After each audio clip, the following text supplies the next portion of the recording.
Had in-depth discussions about the steps that we are taking to address urgent needs on the ground.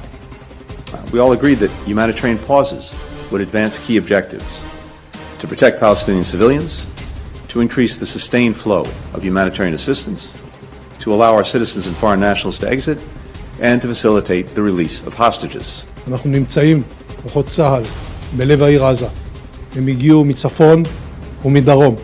הם הסתערו בתיאום מוחלט בין כוחות היבשה לכוחות האוויר והים. לא תהיה הפוגה הומניטרית בלי החזרת חטופים. הלחצים עלינו ילכו ויגברו. אני יודע שאנחנו נידרש להחלטות מנהיגותיות, החלטות קשות. עבורי אי אפשר לעצור את הלחימה הזאת עד אשר מגיעים להישגים שלה. במלחמה שנכפתה עלינו אין הליכה לאחור, אין עצירה, יש רק הליכה קדימה, עד לניצחון על החמאס ועד השבת החטופים. לא תהיה No ceasefire without the release of our hostages. It's the 33rd day of the Israel-Hamas conflict. Israeli troops have initiated an operation targeting the Hamas tunnels within Gaza City after they claim that they are in the heart of Gaza City. Now, as per reports, the IDF has stated that many of Hamas's tunnels, command centers and rocket launchers have been situated in close proximity to schools, hospitals and humanitarian institutions in northern Gaza. Meanwhile, there's massive call for humanitarian pause to the ongoing war, and as the debate over occupation of Gaza intensifies, is Israel's buffer zone push possible now? We'll talk about that over the next 15 minutes. First, let's tell you about the human impact of this entire 33-day fight so far. Palestinians killed in Gaza are more than 10,000 plus as per estimates. Palestinians injured in Gaza are more than 26,000 plus. The Gaza population has been displaced, about 70% of the population. Israelis killed is more than 1,400.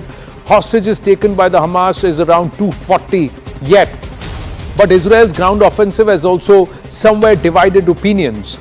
Israel on the one hand is very firm that IDF forces are in the heart of Gaza City. Meanwhile, the U.S. has cautioned that Israel's reoccupation of Gaza is not right. But somewhere Israel has said that they have no intent of occupying Gaza. Their intent is to totally demolish and destroy the Hamas infrastructure and the Hamas leadership, the terror leadership.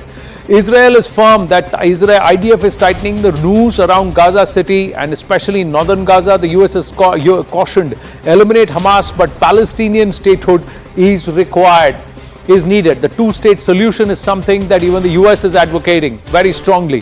Israel is firm that Gaza is the biggest terrorist base built ever. US has warned women, children are bearing the brunt of war. Israel, in the meantime, is saying we will control Gaza security after the war. Violations of international humanitarian law will not be allowed or tolerated. Naveen Sanduka, Palestine activist, is with us. Ray Locker, senior journalist and author, with us. And Anat Bernstein-Reich, President, Israel-Asia Chair, Israel-India, Sri Lanka Chambers of Commerce and CEO of BDO, Israel-India Investment, also with us. Namaste, good evening. Thank you very, very much for your time, to the ladies and the gentlemen. Ray Locker, let me first ask you, where do you stand on this? On the one hand, there is this aspect of the two-state solution and that Palestine state deserves recognition, a message being sent across to the Israelis. On the other hand, Israel saying we will not stop till we demolish the Hamas infrastructure altogether. Well, a two-state solution has been something the United States has been saying it has wanted for decades now, and sometimes Israel says it wants that too. Obviously, that's not really happening right now. I think, the U.S. government is in a tough position trying to balance its support, traditional support for Israel, which has lasted 77 years, or at least that long, and dealing with what's obviously a humanitarian disaster on the ground in Gaza. I think you can see from Secretary of State Blinken's comments that he's trying to do that, and same with President Biden. Right now, it does not seem to be satisfying many people on either side. But the proof is also compelling, Naveen Sanduka. The fact that IDF has put out videos with rocket launcher bases inside mosques, in schools, Hamas tunnels coming right outside hospitals and their basements. how much of an argument or merit in the fact that Hamas itself is not allowing Gazan civilians to move to the south? Well, thank you for hosting me and being the Palestinian voice here. And basically, let me say this. What we're witnessing right now is not only a target on Hamas. What we're witnessing is a collective punishment on the Palestinian people after the 7th of October, the atrocities on the 7th of October. So just to give you a proof of that, more than 135 Palestinians were killed by settlers and the IDF in the West Bank. Today we saw videos in East Jerusalem of male soldiers harassing young women, young school girls going to school.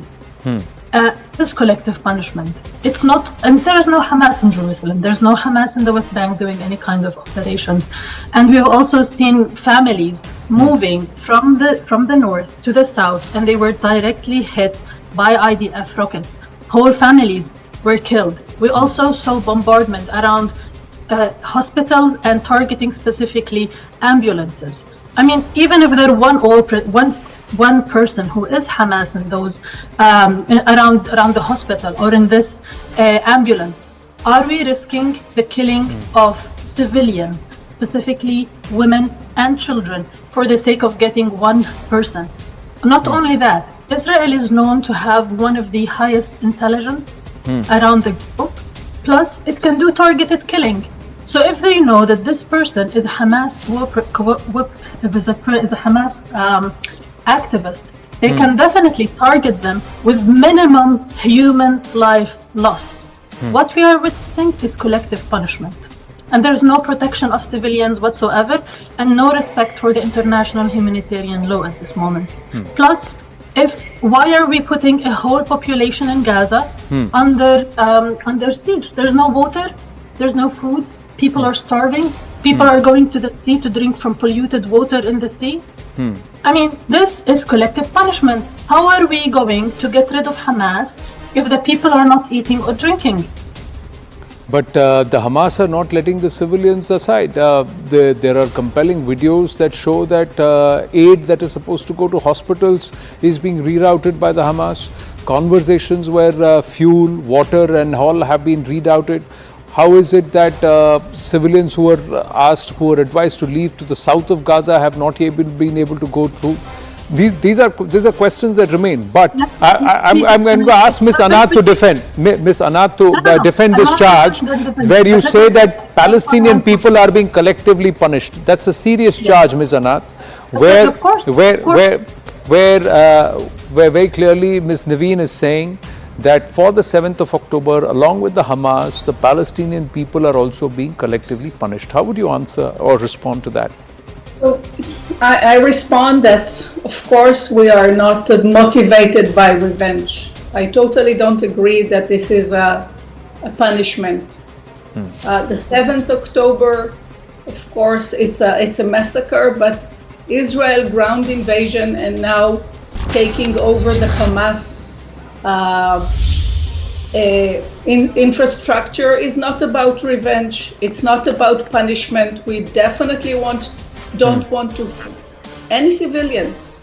And the Israeli IDF has the highest moral the world, I would say. And you're right, we have the ability for a direct hit. IDF talking to the civilian population, asking them to move, and you saw now that IDF is protecting the convoy of civilians moving to the south with the intention not to hurt anyone, not women, not men, not children, only the Hamas. When everyone is talking about free Palestine, yes, we are doing free Palestine from Hamas. And when we talk to the Palestinians, they say it clearly, help us get rid of Hamas, because Hamas doesn't want us to move to the south and protect ourselves. Hamas is shooting at us when we are trying to move to the south. Hamas, even Khaled Mashal in an interview in the past few days said clearly, it's okay for me to kill the civilians in order to look at the big picture and liberate Palestine. So Palestine should go to Hamas and complain to Hamas. Israel is doing the best it can to protect the Palestinians. We want to live in peace, with peace in Palestinians, and we need to take Hamas from this equation. They're not good for us. They're not good for the Palestinians.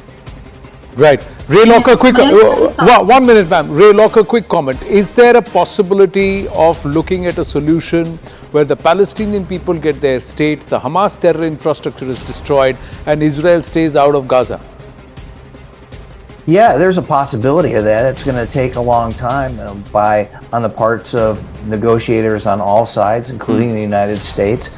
I mean, first of all, this operation in Gaza needs to end. It needs to end with some kind of solution that's deemed acceptable to the Israelis. They need to stop pushing on people in the West Bank and stop, building more settlements there. That's an antagonistic act that I think angers the people who live there, who are not supporters of Hamas. So you have to quit attacking those Palestinians on the West Bank, and the Israeli government needs to do everything it can to stop that. Meanwhile, the Palestinians in Gaza have to cooperate with people from all sides in rooting out Hamas and not doing anything to support them. They got to be gone. Yeah. That's going to take a long time to do, but theoretically it's possible. Got it. To the ladies and the gentlemen,